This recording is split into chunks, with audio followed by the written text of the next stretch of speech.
Hi dears, കേളി പുഷ്പം novel തുടരുന്നു.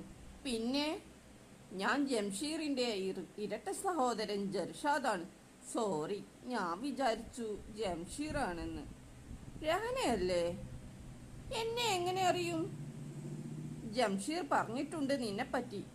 നന്നായി വരക്കൂലേ? അതെ. +2 അവസാന പരീക്ഷയും കഴിഞ്ഞ് റിസൾട്ട് കാത്തിരിക്കുന്ന വേളയിൽ നാട്ടിലെ കമ്പ്യൂട്ടർ ഇൻസ്റ്റിറ്റ്യൂട്ടിൽ DTP കോഴ്സ് പഠിക്കാൻ ചേർന്നു രഹന. കമ്പ്യൂട്ടർ ക്ലാസ് കഴിഞ്ഞ് ബസ് സ്റ്റാൻഡിൽ കാത്തു നിൽക്കുന്ന രഹനയുടെ അടുത്തേക്ക് ജംഷീർ വന്നു. നീ എന്താ ഇവിടെ? അപ്രതീക്ഷിതമായി ബസ് സ്റ്റാൻഡിൽ രഹനയെ കണ്ട ജംഷീർ ചോദിച്ചു.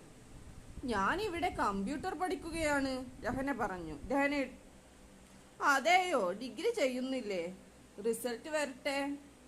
രഹനയുടെ +2 റിസൾട്ട് വന്ന്. കുഴപ്പമില്ലാത്ത മാർക്കുണ്ട്.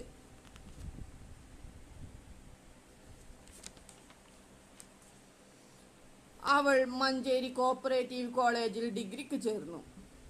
കോളേജിലേക്ക് വരുന്ന അവളെ ആൺകുട്ടികൾ നോക്കി നിൽക്കും. രഹന ഇരിക്കുന്ന ബെഞ്ചിന്റെ തൊട്ടുബാക്കിലെ ബെഞ്ചിൽ ആൺകുട്ടികളാണ് ഇരിക്കുന്നത്. അതിൽ ഷെരീഫ് എന്ന പയ്യൻ അവളോട് എപ്പോഴും സംസാരിച്ചു കൊണ്ടിരിക്കും. ഷെരീഫ്, നിനക്ക് എന്നോട് എന്ത് ഇഷ്ടമാണ് തോന്നുന്നത്? ഒരിക്കൽ രഹന ഷെരീഫിനോട് ചോദിച്ചു. എനിക്ക് നിന്നെ ഒരുപാട് ഇഷ്ടമാണ്. എങ്ങനെയുള്ള ഇഷ്ടം? നിന്നെ കല്യാണം കഴിക്കാനുള്ള ഇഷ്ടം.